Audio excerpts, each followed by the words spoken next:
হ্যাঁ খুলেন, কি আছে এটার ভিতর, কি আছে দেখেন, গায়ে পড়বে। খুবই খারাপ, ভেরি স্যাড। এর ভিতর তো আরো দুর্গন্ধ পাচ্ছেন, দুর্গন্ধ। আপনার নাকটা একটু খুলেন, দেখেন দুর্গন্ধ আছে না? এই ফুচকার কার্টুনটা নিয়ে আসেন, ওই যে বস্তা।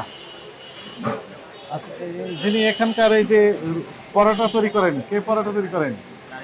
এই এগুলো কবে এনেছেন কারিগর এগুলো? বাসায় চলে গেছে। এটা মালিককে, প্রতিষ্ঠান মালিককে, উনি একটু আসেন সামনে, ম্যানেজার সাহেব আসেন। এটা কবে এনেছেন? এটা কোথাও লেখা আছে নাকি?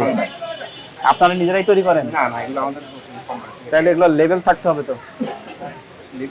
অবশ্যই লেভেল না দিয়ে গেলে হবে না, আপনি লেভেল থাকতে হবে কারা বানিয়েছে। আমরা কাকে ধরবো এখন? এটা তো এক জায়গায় তৈরি হয়, তাই না? সেটা একটা ঠিকানা থাকতে হবে, তারপরে মেয়াদ থাকতে হবে, সবচেয়ে গুরুত্বপূর্ণ মেয়াদ। এটা যে 2 বছর আগের না, আমি কিভাবে বুঝবো? আপনার পার ডে না, এখনই বিক্রি হোক, সেটা কোনো প্রশ্ন না তো। হ্যাঁ, আগে প্রশ্ন বুঝবেন, তারপরে জবাব দিবেন, ঠিক আছে? এটার ব্যাপারে মেয়াদ থাকতে হবে, উৎপাদনকারীর তথ্য থাকতে হবে, নাইলে ধরে নিব এটা আপনি উৎপাদন করেছেন। কোনো সমস্যা হলে আপনার দায় হবে। আপনার ফ্রিজ কোথায়? হাত দেখি, হাত। আংশিক মূল্য হাত তালিকা দেখেন নাই। তো। হাতের অবস্থা তো খারাপ অবস্থা তো, দেখি দেখি ময়লা টয়লা লেগে আছে সব। উল্টেন উল্টেন, এই যে কি এগুলো কালো কি?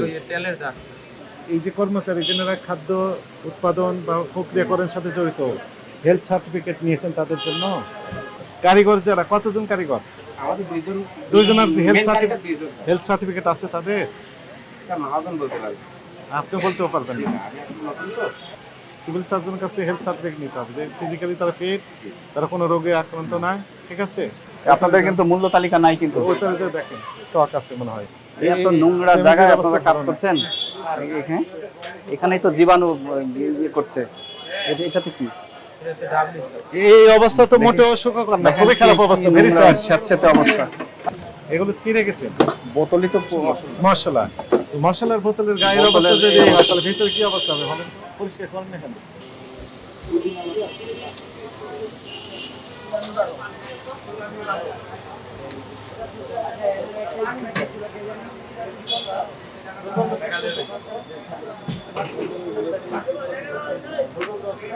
ওইটা কি তরমুজ? খোলা রেখেছেন এরকম হবে। আচ্ছা, এগুলো রেখেছেন কেন ফ্রিজে? এগুলো কি? এগুলো কি দেন উত্তর দেন। বলেন। যান। এটা মেরিনেট করা। এই যে এগুলো, এটা খোলেন তো, এটা খোলেন। আমি জিজ্ঞেস করলাম ওনাকে, বললো যে এখন আসে নাই, আসবে। কথা উল্টাপাল্টা বলেন কেন? সবই এগুলো পুরাতন, এগুলো রাখেন, সামনে নিয়ে আসেন। আপনাকে যেগুলো বলা হলো এগুলো ঠিক করবেন। আপনার অপরাধ কিন্তু অনেক বেশি, অপরাধের মাত্রা। অবশ্যই এগুলো পরিবর্তন করতে হবে। ওই যে ফ্রিজে বাসি খাবার ছিল, এগুলো চেঞ্জ করবেন। তারপরে ফুচকার ওগুলোতে লেভেল থাকতে হবে, পুরো পূর্ণাঙ্গ মূল্য তালিকা থাকতে হবে। আপনার ওখানে সবকিছু নেই মূল্য তালিকায়, আর ওখানে পরিবেশ